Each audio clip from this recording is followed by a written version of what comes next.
They say the devil doesn't always have horns.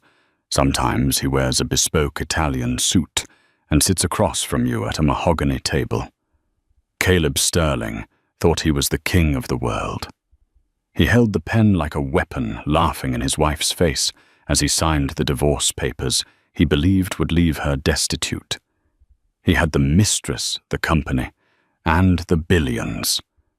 But he made one fatal calculation. He assumed his wife's silence was weakness. He didn't know that the moment the ink dried on those divorce papers, a dormant clause in a billionaire's will would trigger a chain reaction that would strip him of everything. He thought he was signing a victory treaty. In reality, he was signing his own eviction notice from high society. The air in the conference room of Holloway & Associates was so cold it could have preserved a corpse. It was fitting, Isabel thought, because something was definitely dying in this room today. She sat with her hands folded in her lap, her posture perfect, her face a mask of practiced indifference. She wore a simple charcoal dress, one she had owned for 5 years. Across from her sat Caleb Sterling, the man who had promised to love her until death parted them. Apparently death had arrived early, and it looked remarkably like a midlife crisis wrapped in a Brioni suit. Caleb didn't just look successful. He radiated the kind of arrogant wealth that sucked the oxygen out of a room. He was leaning back in the leather chair, twirling a gold fountain pen, a gift she had bought him for their first anniversary, between his fingers. "You know, Isabel," Caleb said, his voice smooth and dripping with mock sympathy. "We could have done this over email. You didn't have to come in person to see the empire you're losing." He looked at his lawyer, a shark-faced man named Arthur Penhaligon, and chuckled. "I suppose she wanted one last look at the winner." Isabel didn't blink. "Just sign the papers, Caleb." Impatient. Caleb raised an eyebrow. "I'm doing you a favor, really. This prenup, it's ironclad. Arthur here made sure of that 10 years ago. You get the apartment in the city, which frankly is generous, considering you've contributed exactly $0 to Sterling Dynamics over the last decade and a monthly stipend for 2 years. After that, you're on your own, sweetheart." "I read the papers, Caleb," Isabel said quietly. Her voice was steady, but beneath the table her fingernails were digging into her palms. "I know what I'm walking away with." "And what you're walking away from," Caleb corrected, his grin widening. "You're walking away from being the wife of the tech innovator of the year. You're walking away from the galas, the private jets, the Hamptons estate. And for what? Because I found someone who actually understands my ambition, someone who matches my energy." Isabel knew who he was talking about. Jasmine, his 24-year-old personal assistant. The cliché was so thick it was almost suffocating. Jasmine with her fake tan and her hungry eyes, who had been organizing his schedule until 3:00 a.m. for the past 6 months. "Does she understand your ambition, Caleb?" Isabel asked softly. "Or does she understand your credit card limit?" Caleb's smile faltered for a fraction of a second, his eyes narrowing. He slammed the pen down on the table, the sharp clack echoing off the glass walls. "Watch your mouth," he snapped. "Jasmine has more fur in her little finger than you've had in your entire body for 10 years. You're a ghost, Isabel. You float around the house arranging flowers and reading books, living off my hard work. I built Sterling Dynamics from the ground up. Me. Nobody else. And I'm not letting a leech take half of it, just because she cooked me dinner a few times in 2015. He snatched up the document, flipping to the final page aggressively. Arthur Penhaligon cleared his throat.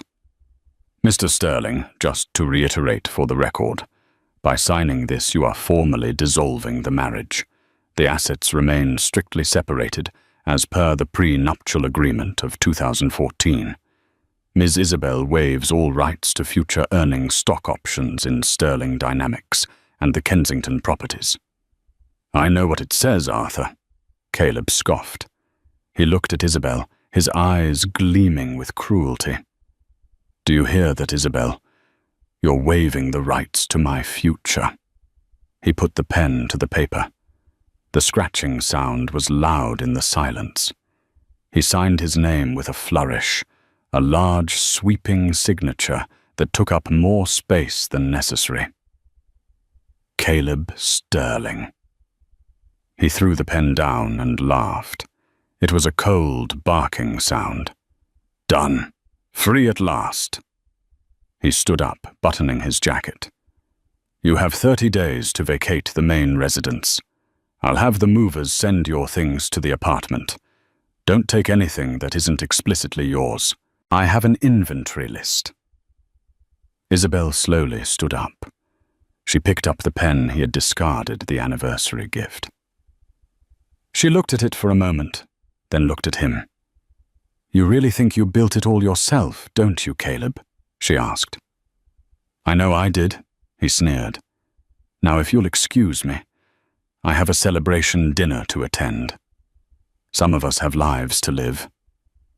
He turned and stormed out of the conference room, Arthur scrambling to follow him. The heavy glass door swung shut, leaving Isabel alone in the silence. She didn't cry. She didn't scream. She reached into her purse and pulled out a vibrating phone. She looked at the screen. It was a number she hadn't spoken to in years, labeled simply, the executor. She answered. It's done, she whispered. He signed. A deep, gravelly voice on the other end responded. Very well, Mrs. Sterling. Or should I say, Kensington. Your grandfather's conditions have finally been met. We will proceed with the reading of the will immediately. Isabel hung up. She walked to the window and looked down at the busy streets of New York City. Down below, she saw Caleb getting into his black limousine. He was probably calling Jasmine right now. He was probably laughing. Laugh while you can, Caleb, she murmured to the glass. You just signed away the only protection you ever had. The champagne at Le Coucou cost $3,000 a bottle. But to Caleb, it tasted like freedom. He sat at the best table in the house, the one reserved for A-list celebrities and politicians.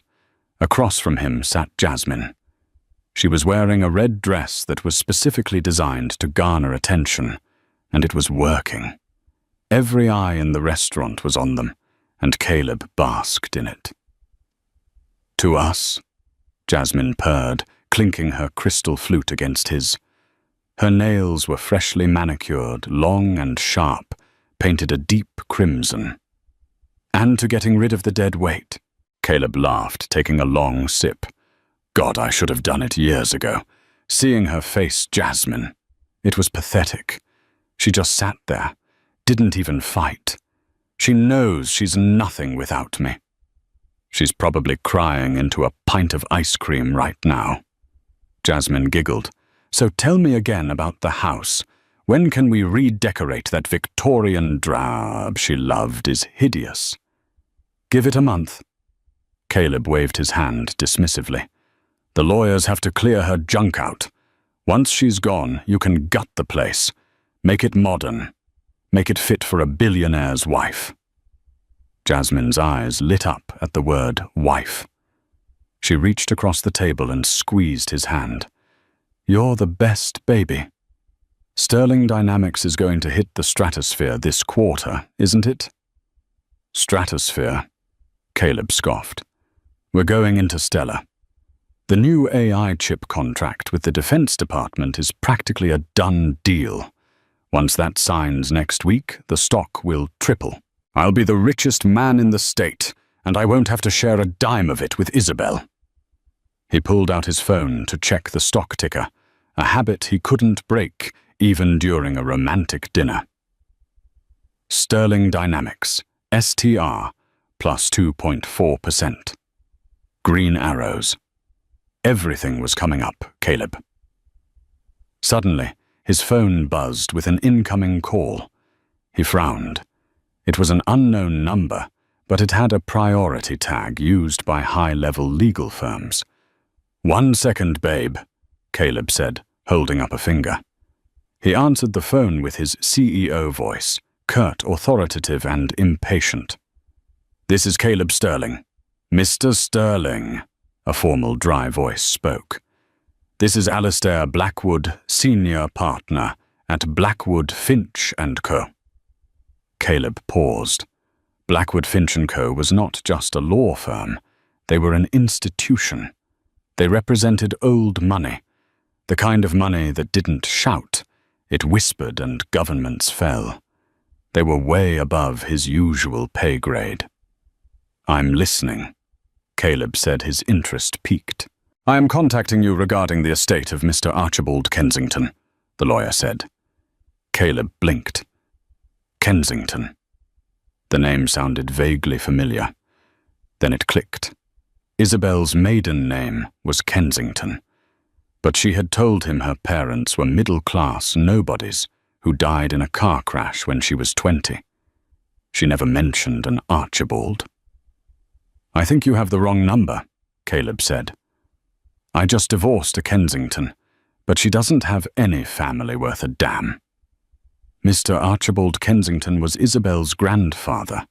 The lawyer continued, his tone icy. "He passed away yesterday evening in Zurich. As per his instructions, his last will and testament is to be read immediately upon his death, provided certain familial conditions are met." Caleb's mind raced. A grandfather in Zurich. That sounded like hidden assets. If the old man had money, and Caleb was technically still legally connected until the divorce decree was filed by the court clerk tomorrow morning. Greed, sharp and sudden, spiked in his chest. "Is there an inheritance?" Caleb asked bluntly. "The estate is significant," the lawyer replied, choosing his words carefully. "You are named in the will, Mr. Sterling. Your presence is required at the reading tomorrow morning at 9:00 a.m. 500 Fifth Avenue, Penthouse Suite." "I'm named in the will," Caleb repeated, a grin spreading across his face. "Yes, explicitly." "I'll be there," Caleb said. He hung up the phone and looked at Jasmine, his eyes wide with disbelief. "What is it?" Jasmine asked, sensing the shift in his mood.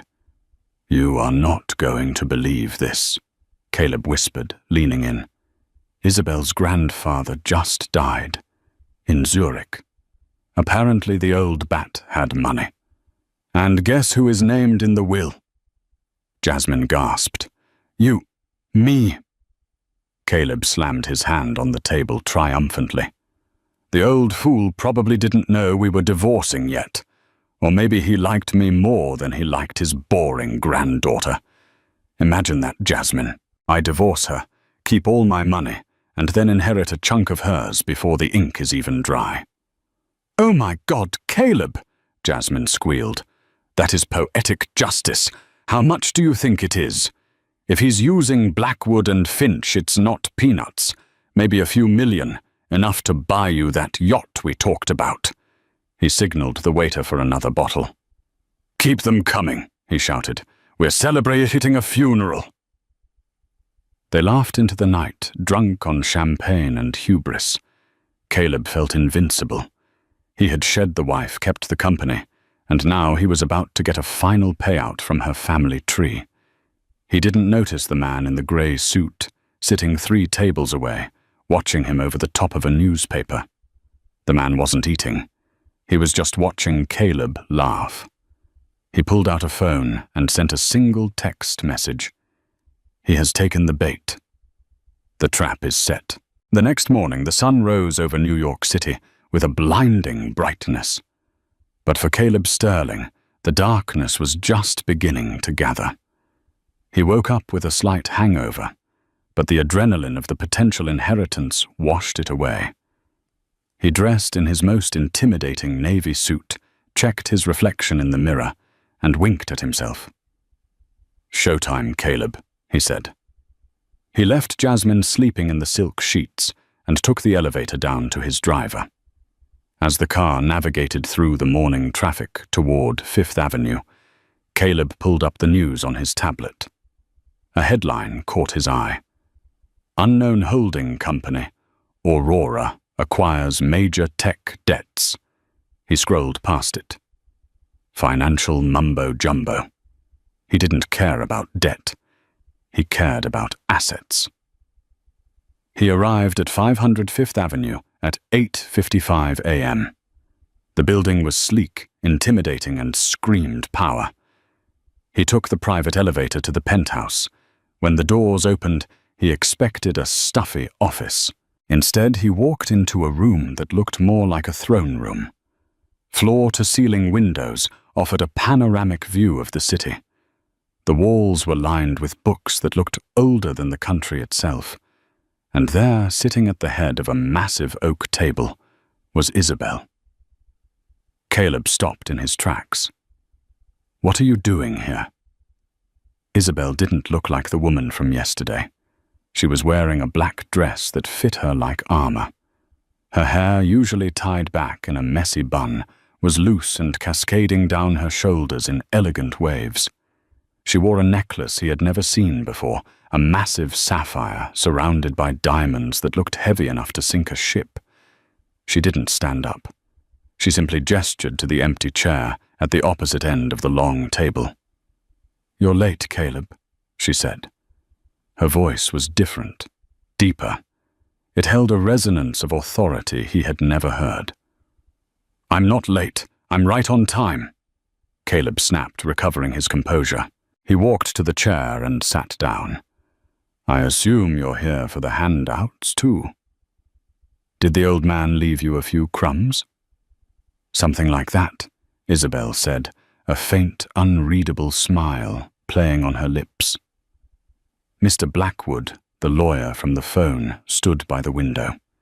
He was a tall man, with silver hair and eyes like flint. He walked to the center of the table and placed a single thick leather binder down. "We are here to read the last will and testament of Archibald Kensington," Blackwood announced, "Duke of Montrose and majority shareholder of the Aurora Holdings Group." Caleb froze.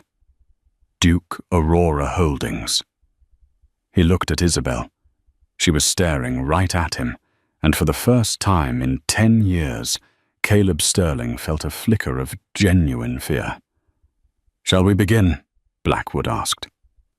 "Please," Isabel said, her eyes never leaving Caleb's. "My ex-husband is dying to know what he's worth." "Duke." Caleb repeated the word, tasting like ash in his mouth. He looked around the room, expecting someone to jump out with a camera. "Is this a joke, Isabel? Since when are you royalty? You grew up in Ohio." "I grew up in boarding schools that cost more than your first startup, Caleb," Isabel replied, her voice smooth and devoid of the timid tremor he was used to. "My parents died in a car crash. That part was true. But they weren't nobodies. They were the rebellious children of the House of Montrose. My grandfather Archibald never forgave them for leaving the fold. But he never stopped watching me." Mr. Blackwood cleared his throat, the sound sharp enough to cut glass. He opened the leather binder. The pages were thick, creamy vellum covered in dense, elegant calligraphy. "To my granddaughter, Isabel Victoria Kensington." Blackwood read, "I leave the entirety of the Kensington estate, including the properties in Zurich, London, and the vineyard in Bordeaux. Furthermore, she assumes full control of the Aurora Holdings Group, a private equity firm with a current valuation of $42 billion. Caleb felt the blood drain from his face. $42 billion. That wasn't just rich. That was nation-state rich. That was by the laws rich. However, Blackwood continued, his eyes flickering to Caleb, this inheritance was subject to a strict clause, the character clause.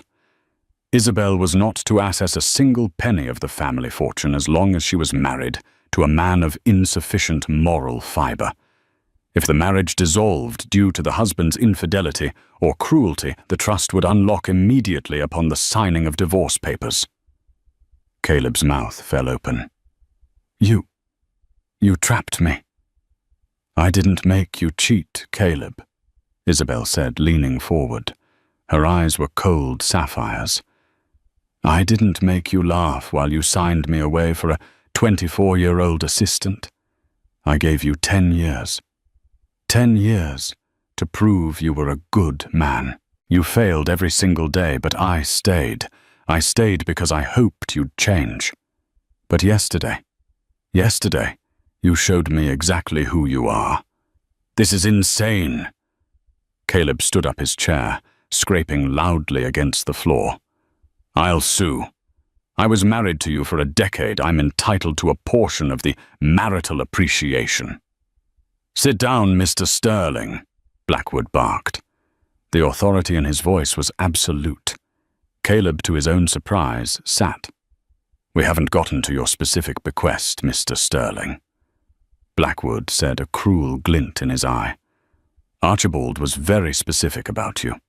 He had his investigators watching you since 2015. He left me something, Caleb asked, a sliver of hope returning. Maybe the old man respected a fellow shark. Yes. Blackwood turned the page. Item 4B, regarding Caleb Sterling. To the man who thinks he is a self-made god, I leave the truth. Blackwood pulled a single thin document from the folder and slid it across the long table. It stopped perfectly in front of Caleb. Caleb picked it up. It was a loan agreement. A very familiar loan agreement. This is the seed funding for Sterling Dynamics. Caleb frowned. From Vanguard Ventures. I paid this off years ago. Look at the signature at the bottom of the Vanguard Incorporation papers, Isabel said softly. Caleb flipped the page. There, in the same sweeping script as the will, was the name Archibald Kensington. Vanguard Ventures is a shell company, Blackwood explained, wholly owned by Aurora Holdings, your initial seed money. It came from Isabel's trust, your Series B funding in 2018 when the market crashed. Isabel authorized it. The emergency loan you took last year to cover up the failed Project Mercury prototype, that was Isabel. Caleb stared at the papers, his hands shaking. His entire identity, the self-made genius, the man who pulled himself up by his bootstraps, was a lie. He had been subsidized by his wife's piggy bank the entire time. I built the tech, Caleb whispered, his voice cracking. The code, the patents. You built the tech on a foundation of my money, Isabel corrected him. And here is the kick, Caleb. You know that ironclad prenup you were so proud of, the one Arthur wrote? Caleb nodded dumbly. It separates our assets, Isabel said. It says I keep what is mine, and you keep what is yours. Well, Aurora Holdings is mine, and Aurora Holdings owns the debt of Sterling Dynamics. She signaled to Blackwood. As of this morning, the lawyer stated, Ms. Kensington, acting as CEO of Aurora Holdings, has called in all outstanding debts owed by Sterling Dynamics. You can't do that, Caleb gasped. The loans have maturity dates 2030. Read the fine print on the emergency loan you signed last year, Blackwood said. Clause 12. The lender reserves the right to demand immediate repayment in full if the borrower's character or public standing is deemed a risk to the investment. Your public divorce, initiated by you in a humiliating fashion, has triggered this risk clause. How much? Caleb choked out. How much do I owe? $350 million, Blackwood said calmly. Payable within 48 hours, or Aurora Holdings seizes all collateral, which according to your filings is the entirety of Sterling Dynamics' intellectual property, the headquarters, and your personal stock portfolio. Caleb felt the room spinning. He looked at Isabel. She wasn't smiling anymore. She just looked tired.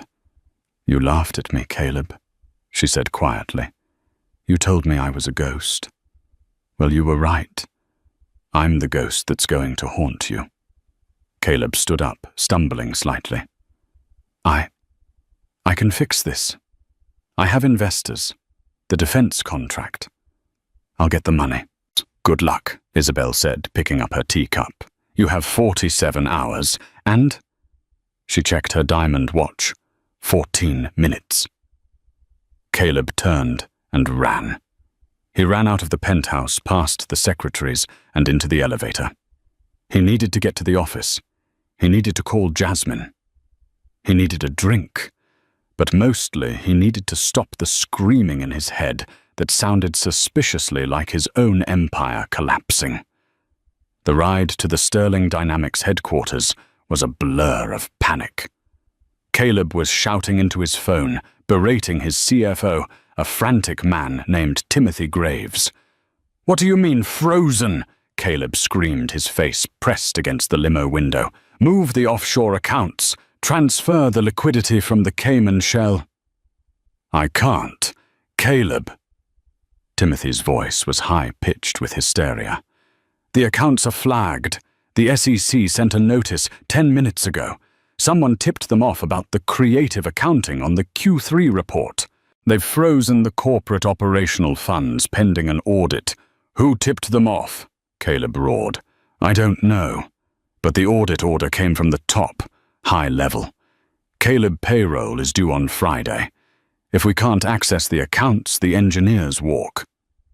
Caleb threw the phone against the leather seat. Isabel. She hadn't just called the loans. She had nuked the bridge. The limo screeched to a halt in front of the gleaming glass tower of Sterling Dynamics. Usually Caleb walked through the front doors like a god descending from Olympus.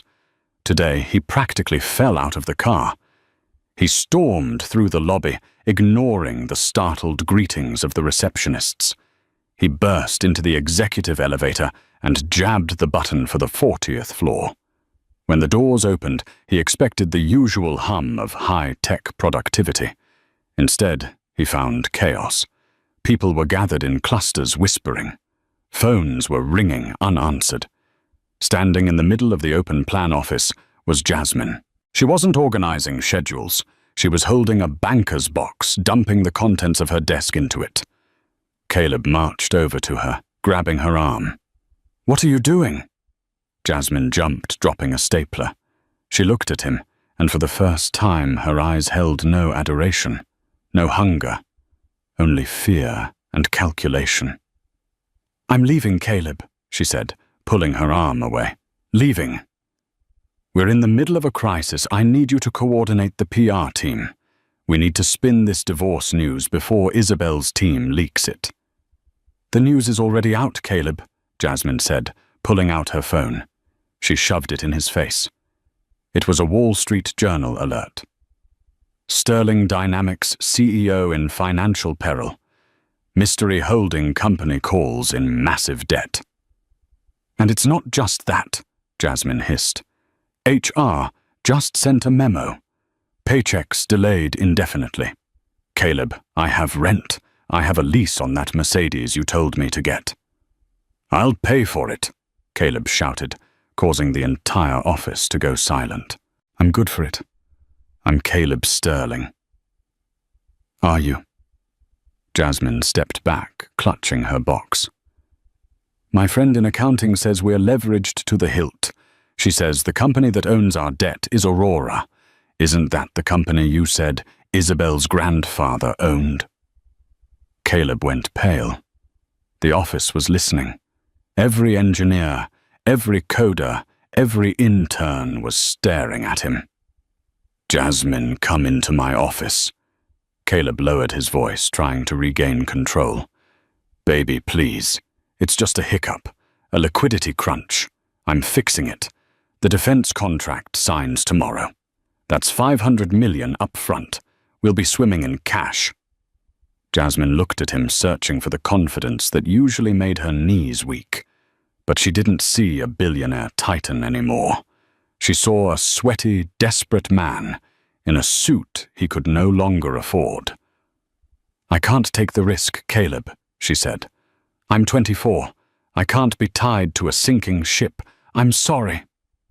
She turned and walked toward the elevators. Jasmine, Caleb screamed. You walk away. Now you get nothing. No yacht, no mansion. Better nothing than prison, she yelled back, the elevator doors sliding shut between them. Caleb stood alone in the center of his empire.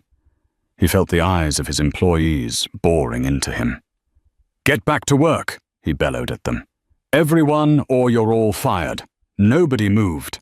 Then one by one, the senior engineers began to pick up their bags. Caleb turned and fled into his office, slamming the heavy door and locking it. He leaned against the wood, breathing heavily. Think. The defense contract. General Holloway. That was the lifeline. If he could get Holloway to sign the deal today, 24 hours early, he could use the advance payment to pay off Aurora. He could flip the script. He scrambled to his desk and dialed General Holloway's private line. It rang 4 times. This is Holloway, the gruff voice answered. General, it's Caleb Sterling. Caleb forced a laugh, trying to sound breezy. I was just thinking, why wait until tomorrow? I've got the papers ready. Let's do dinner tonight. Sign the deal, celebrate the future of warfare. My treat.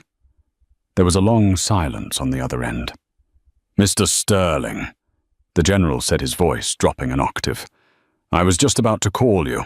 We're pulling the deal. Caleb's knees gave out. He sank into his leather chair. What? Why, the tech is perfect. You said so yourself. The tech is fine, Holloway said, but the Department of Defense has strict guidelines regarding vendor stability.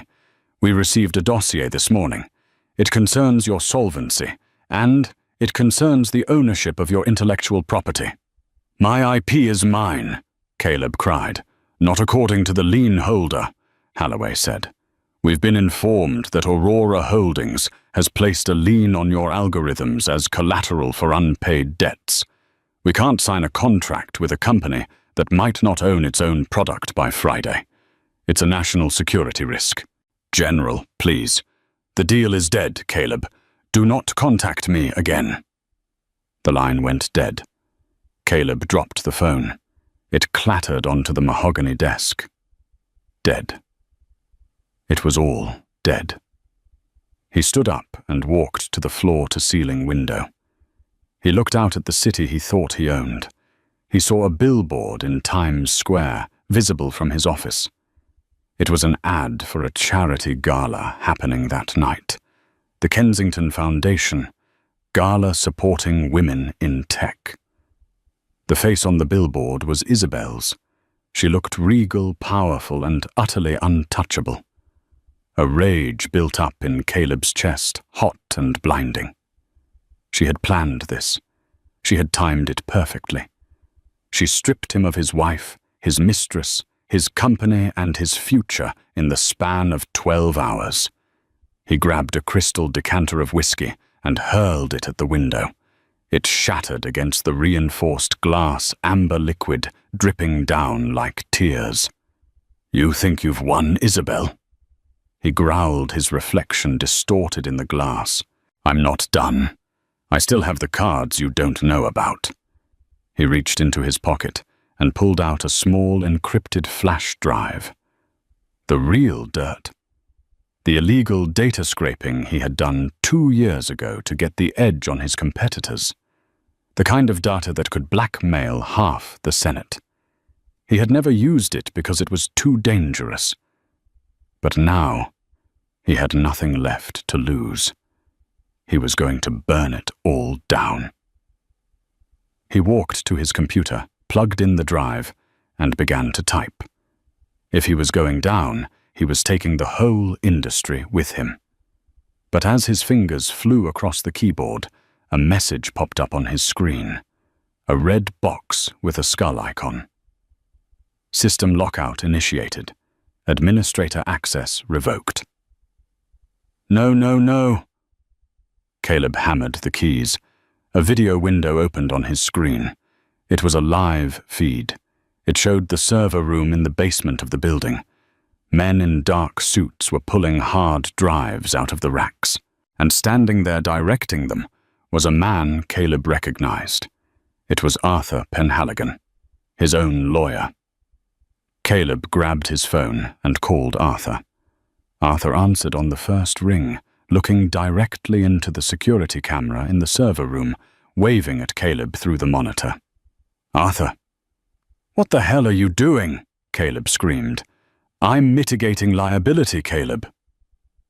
Arthur said, his voice tinny through the phone and the computer speakers. "You see, when Aurora Holdings contacted me an hour ago and pointed out that my fees for the last 3 years were paid with, let's call them misappropriated funds. They offered me a deal, immunity from prosecution if I handed over the evidence of your illegal data mining. You traitor. It's just business, Caleb." Arthur smiled, a shark smelling blood. "You taught me that. Loyalty is just a line item on a budget sheet, and yours just bounced." The screen went black. Caleb sat in the dark office, the only light coming from the city outside. He was completely boxed in. No lawyer, no company, no money, no leverage. But the human mind is a strange thing. When stripped of all logical options, it turns to the illogical, the primal. Caleb opened his desk drawer, pushed aside the gold pens and the stress balls. His hand closed around the cold steel of a snub-nosed revolver he kept for protection. He wasn't going to use it on himself. He was too narcissist for that. "She wants a war," Caleb whispered, checking the cylinder. "I'll give her a war. But I'm going to look her in the eye when I do it." He tucked the gun into his waistband, buttoned his jacket, and walked out of the office. He had one last destination: the Kensington Gala. The grand ballroom of the Pierre Hotel was a galaxy of crystal chandeliers and old money. It was the kind of room where the silence was expensive and the laughter cost even more. Tonight it was the stage for the Kensington Foundation Gala, the social event of the season. Caleb Sterling entered not through the front doors where the paparazzi were flashing like lightning storms, but through the kitchen service entrance. He knew the layout.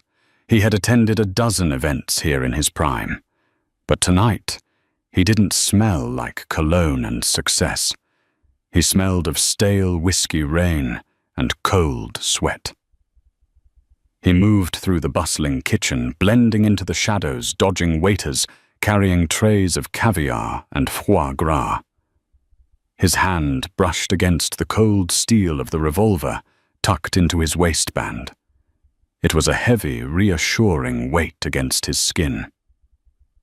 He pushed through the swinging doors and slipped into the back of the ballroom.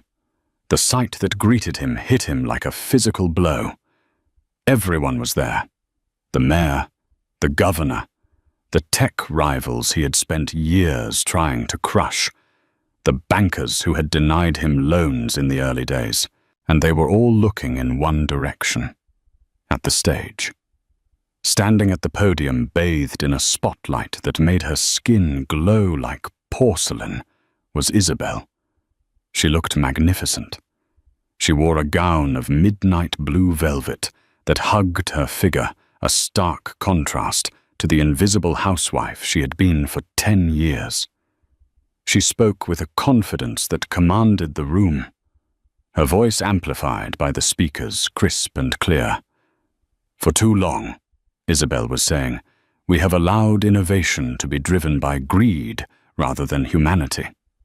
We have celebrated men who break things just to say they built them. A ripple of polite laughter and applause moved through the crowd. Caleb gritted his teeth. She was talking about him. But tonight, Isabel continued, marks a new chapter. Aurora Holdings is pledging $1 billion to ethical tech development. We are taking back the future from the hands of the selfish. The room erupted, a standing ovation. Caleb watched as men. He considered his allies men. He had played golf with. Men he had made illegal handshake deals with, stood up and cheered for the woman who was destroying him. Frauds, Caleb hissed. You're all frauds. He spotted a familiar face near the front. It was General Holloway. The man who had cut his contract hours ago was now raising a glass to Isabel. Caleb's vision blurred with red rage. He began to push his way through the crowd. He didn't care about the stares. He didn't care about the whispers that started as he shoved past a senator's wife. Hey, watch it, a man exclaimed. Caleb ignored him. He kept his eyes locked on Isabel. She saw him. She stopped clapping. Her expression didn't change to fear. It didn't change to anger. It settled into a look of profound, pitying disappointment. She tapped the microphone. Ladies and gentlemen, she said, her voice cutting through the murmur. It seems we have an uninvited guest, a ghost from the past. The spotlight swung around, blinding Caleb. He threw his hand up to shield his eyes, blinking rapidly. The room fell into a deadly silence. Caleb, Isabel said, her voice echoing. You look terrible. Caleb lowered his hand. He stood alone in the circle of light, the crowd parting around him like he was contagious. He saw the looks on their faces, disgust, shock, amusement. You stole it, Caleb shouted, his voice cracking. You stole my company. You stole my life. I repossessed my investment, Isabel corrected calmly. There is a difference. I built Sterling Dynamics, Caleb roared, stepping forward. Me, I spent the nights coding. I took the risks. You sat at home drinking tea. I sat at home balancing your books so you wouldn't go to jail for tax fraud in 2017. Isabel replied, her tone conversational. I sat at home smoothing over the PR disasters you caused when you harassed your female employees. I sat at home, Caleb, keeping your house of cards from blowing over in the wind. And you repaid me by bringing your mistress into my bed. A gasp went through the room. She's lying. Caleb turned to the crowd, desperate. General Holloway, you know me. We had a deal. General Holloway turned his back, sipping his champagne. Don't turn away from me, Caleb screamed. He reached into his jacket. Security, someone shouted. 3 large men in black suits materialized from the edges of the room. But Caleb was faster. He pulled the revolver. Screams erupted. The crowd scattered, diamonds flashing as bodies dove under tables. Stay back, Caleb yelled, waving the gun wildly. Nobody touches me. I want the truth. I want everyone to know that she is a witch who trapped me. He aimed the gun at Isabel. She didn't flinch. She didn't duck behind the podium. She stood tall, her hands resting on the wood, looking down at him. Go ahead, Caleb, she said softly. Pull the trigger. Prove me right. Prove that you are exactly the violent, unstable, the small man my grandfather knew you were. Shut up. Caleb's hand was shaking. You don't know me. I know you better than you know yourself, Isabel said. I know you're not going to shoot me, because if you shoot me, you lose the only person in this room who actually cares enough to look at you. Everyone else here, to them you're already dead. You're a failed stock ticker, A bad investment. Caleb stared at her. The truth of her words pierced him deeper than any bullet could. He looked around the room. Fear, yes, but mostly indifference. They were waiting for the show to end so they could go back to their drinks. He wasn't a monster to them. He was a nuisance. Caleb stammered. The gun felt heavy, impossible to hold up. "Drop it, Caleb," Isabel commanded. "I have leverage." Caleb whispered, his mind fracturing. "The black ledger. The backup drive. I have it. I can ruin all of them." He gestured with the gun toward the hiding elite. "I have the data," Isabel sighed. "The drive in your pocket. The one Arthur helped you encrypt." Caleb froze. "How do you know?" "Arthur works for me." "Caleb," Isabel said. "He has for 6 months. The drive in your pocket is blank. We wiped it remotely when you walked into the building." Caleb reached into his pocket with his free hand, pulling out the drive. He stared at it. "Check it if you want," Isabel said. "But I think you know I'm telling the truth." The realization washed over him. He was completely, utterly hollowed out. There was no ace in the hole. There was no secret weapon. He let the gun drop from his fingers. It hit the carpet with a dull thud. Before he could take a breath, the security guards were on him. He was tackled to the ground, his face pressed into the expensive wool carpet. Handcuffs snapped onto his wrists.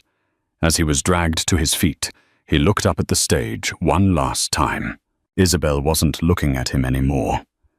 She had turned back to the microphone. "My apologies for the interruption," she said to the crowd. "Shall we continue with the auction?"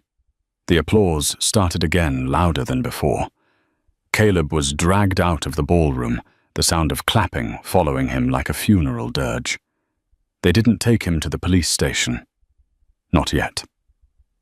The private security team, Aurora's private security, dragged Caleb out the back exit and threw him into the back of a black van.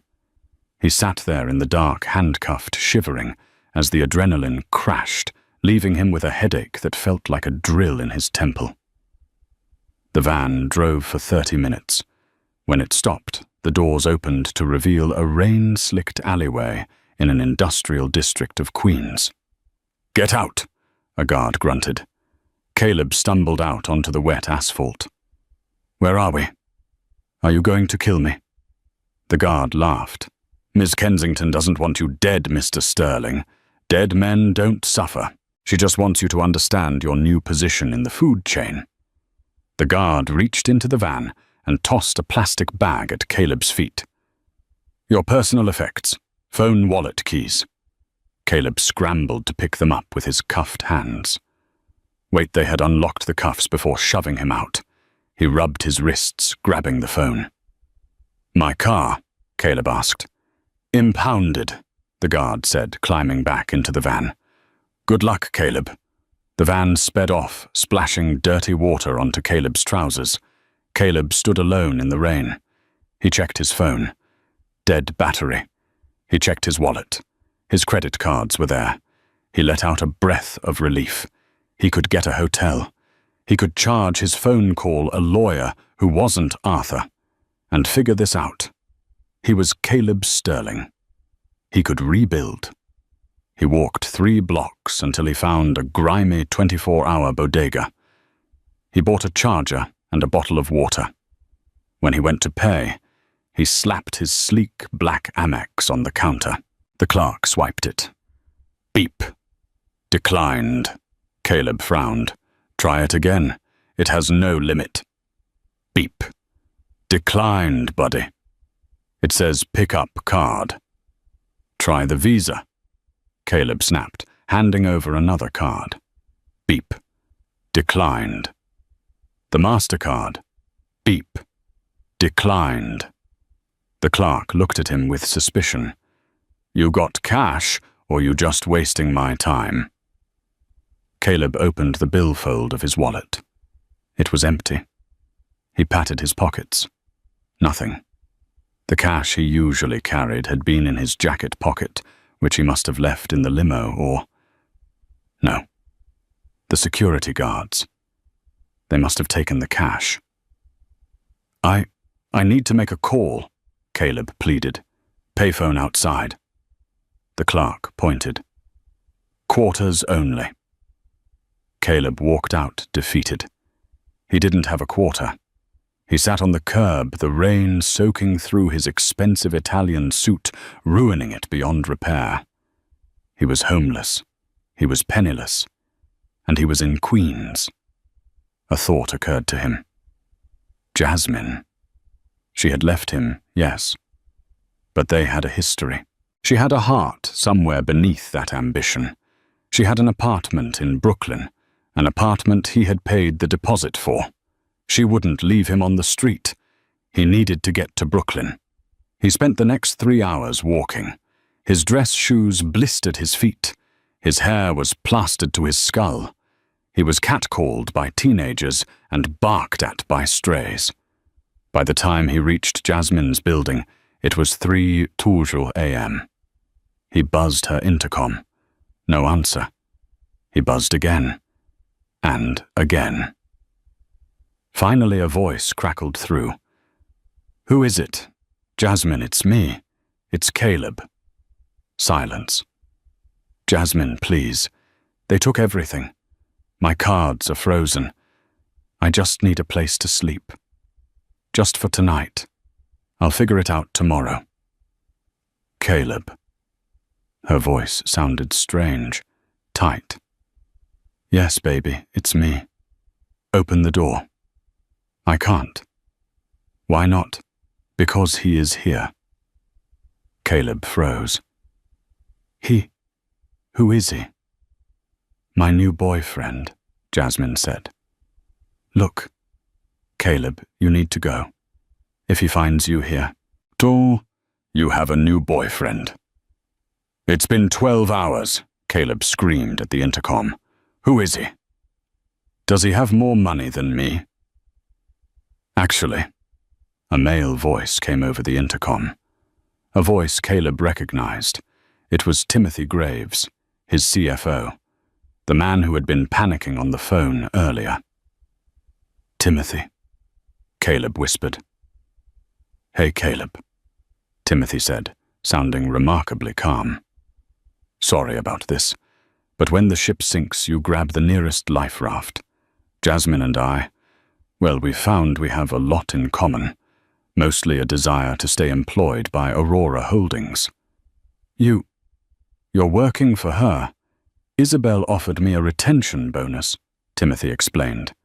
A very generous one, on the condition that I cooperate fully with the transition. And well, Jasmine comes with the territory. You backstabbing little weasel.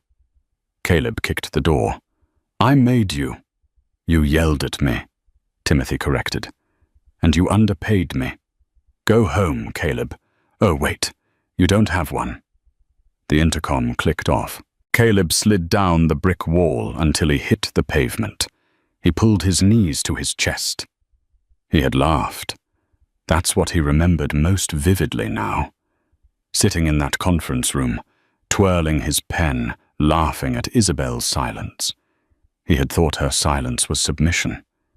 He realized now that it was the silence of a predator, waiting for the prey to walk into the trap. He was cold. He was hungry. And for the first time in his life, he was completely invisible. As the sun began to rise, casting a grey light over the city, a black town car pulled up to the curb in front of him. The window rolled down. It wasn't Isabel. It was Mr. Blackwood, the lawyer. Mr. Sterling, Blackwood said, looking at the shivering man with distaste. Are you here to mock me? Caleb croaked. I am here to deliver a message, Blackwood said. He extended a hand out the window holding a plain white envelope.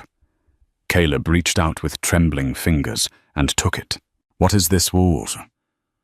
A choice, Blackwood said. Ms. Kensington is not cruel. she is just. Inside that envelope is a one-way bus ticket to Omaha, Nebraska. There is also a cashier's check for $5,000 and a job offer. A job offer. Caleb blinked. Assistant manager at a Radio Shack franchise, Blackwood said, a ghost of a smile touching his lips. It is owned by a subsidiary of Aurora Holdings. It pays minimum wage, but it comes with health insurance. Caleb stared at the envelope. Radio Shack. It's a humble start, Mr. Sterling, but you claim to be a self-made man. Here is your chance to prove it. Build an empire from the sales floor up. And if I refuse, then the SEC investigation proceeds, Blackwood said simply.